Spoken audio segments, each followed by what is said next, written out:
Excuse me.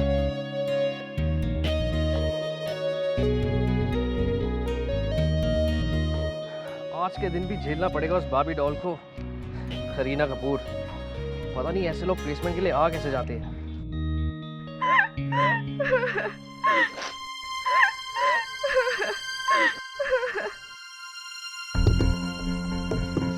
चल ना रोशनी, सब तेरा इंतजार कर रहे हैं। रोशनी प्लीज प्लीज चुप हो जाओ। फिर से कोई नया नाटक तो नहीं? इसका कोई भरोसा नहीं। मुझे क्या मतलब? कोई सीरियस बात तो नहीं? और मैं ऐसे ही अनदेखा करके जा रहा हूँ। ना गुस्सा भी अच्छा नहीं है।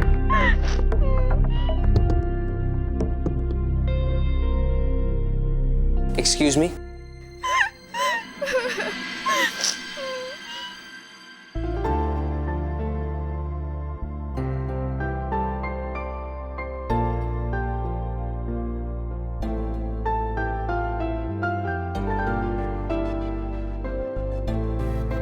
रोशनी,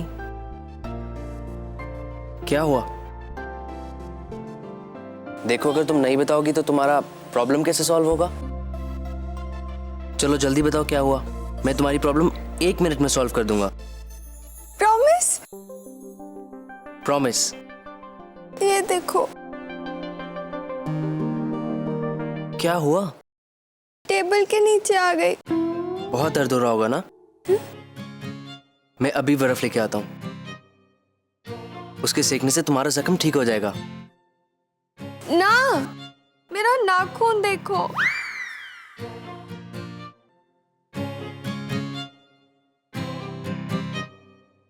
टूट गया। What? कितना खराब लग रहा है। अब मैं इस हाथ से कोई काम भी नहीं कर सकती। और पता है, मामा मेरे लिए पेरिस से नेल पॉलिश लाई थी। मैं वो भी यूज नहीं कर सकती। अब मैं क्या करूं? यहाँ नहीं मिलेगा। क्या नहीं मिलेगा? नकली नाखून यहाँ नहीं मिलेगा। आसपास कोई मार्केट नहीं है ना, मैंने पूछ लिया। तुम ना, तुम्हारे इस नाखून के बेसिस पे तुम्हें नई जॉब नहीं मिलेगी। सो प्लीज इस नाखून के चक्कर में मेरा और दूसरों का टाइम बर्बाद मत करो।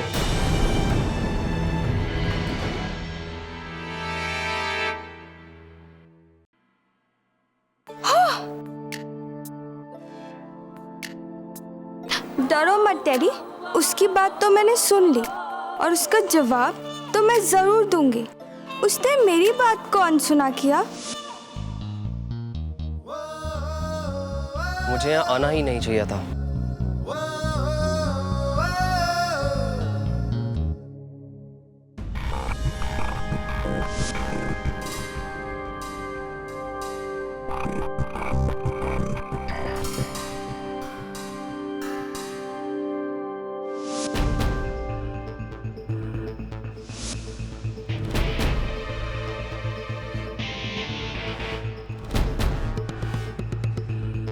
कौन थे ये और अवनी का किडनैप क्यों करना चाहते थे? अवनी के साथ साथ तुम्हें भी एक बॉडीगार्ड की जरूरत है। तुम दोनों की सुरक्षा चाहिए मुझे। दामिनी, तुम सुन रही हो मैं तुमसे क्या कह रही हूं? मामा, वो लोग अवनी को किडनैप करने आए थे, मुझे नहीं। मैंने वहां पहुंच के उसकी जान बचाई। बॉडीगार्ड की जरूरत उसे है, मुझे नहीं। क्यों? तुम्हें क्यों नहीं? क्योंकि तुम इससे ज्यादा बहादुर हो इसलिए? क्योंकि मेरे पास,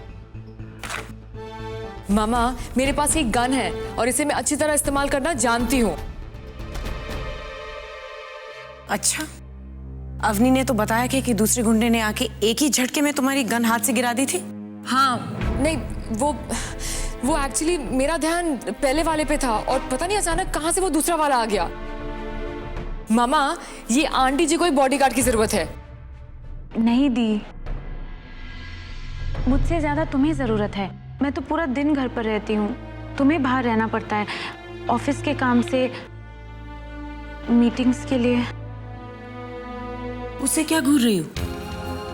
पुलिस ने पूछा तो तुम क्या बताती? पूरा बयान देना पड़ता ना। मामा वो दूसरा वाला मुझ पर अटैक करने नहीं आया था, वो पहले वाले को बचाने आया था। दामिनी, तुम्हारी सुरक्षा मेरी जिम्मेदारी। मेरे मरने के बाद तुम अपने डिसीजंस खुद लेना। मामा मुझे और कोई बहस नहीं चाहिए। तुम तीनों के पास बॉडीगार्ड्स होंगे, समझी?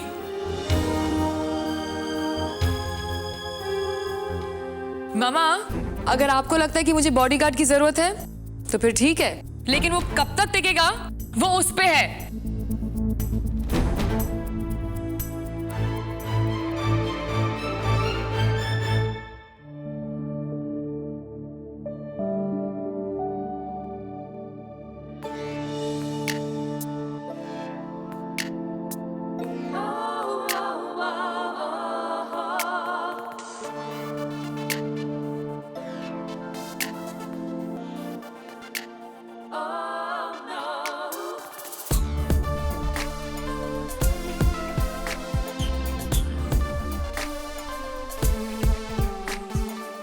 अब 12 बात करने। सवेरे तो ऐसे बन रहा था जैसे पता नहीं क्या।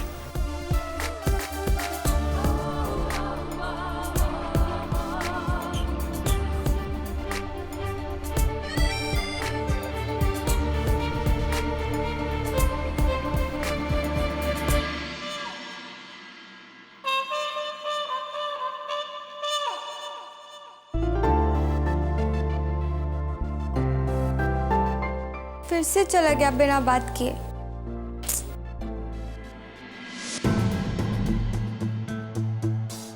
भैया, लगता है यहाँ कुछ हुआ है।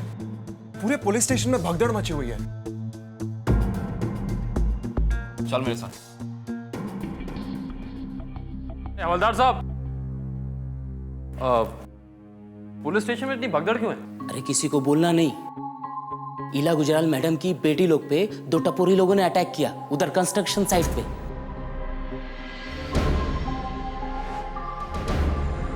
मैडम फुल भड़की हुई है। अरे पुलिस डिपार्टमेंट क्या, मंत्रालय तक में लोगों की हालत टाइट है। अब मैडम की बेटी लोग पे हाथ डालने का मतलब शेरनी को छेड़ने के जैसा है, जो अपने बच्चे को बचाने के वास्ते सामने वाले की जान भी ले लेगी।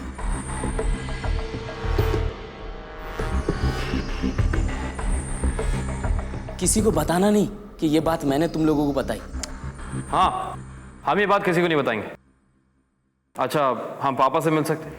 नहीं रे बाबा, आज नहीं मिल सकते, परमिशन नहीं है। उधर इंस्पेक्टर साहब भी चले गए। तुम लोग कल आना। और तुम्हारे पिताजी के वास्ते सरकार ने वकील नियुक्त किया है, नरेश बग्गा नाम करके। वो कल तुम्हारे पिताजी से मिलने इधर आने वाले। अभी जाओ रे बाबा, अभी जाओ। शुक्र है, कम से कम पापा के लिए एक वकील तो नियुक्त किया गया।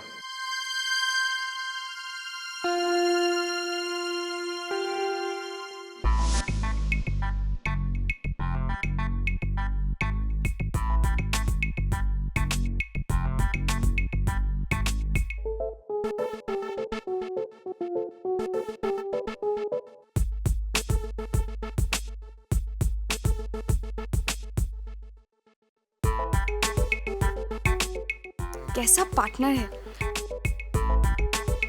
वो, मेरी तरफ देख ही नहीं रहा है।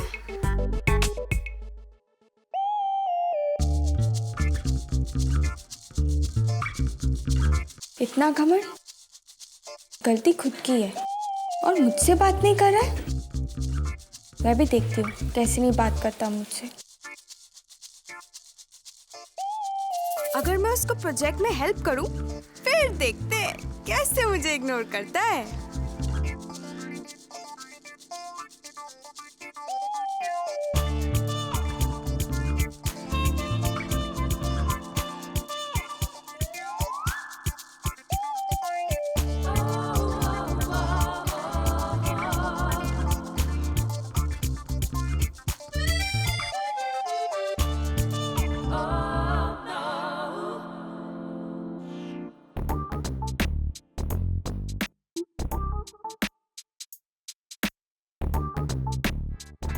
गम पास करना।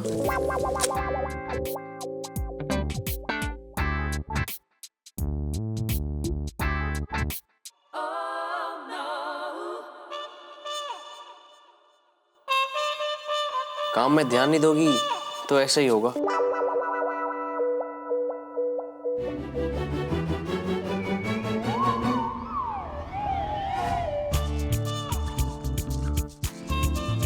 इतनी अकड़, मुझे लगा आके कहेगा हाय रोशनी, सुबह के लिए आई एम सॉरी। मिस्टर अकड़ू कई का। रोशनी देखो कैम के फोटोज आ गए।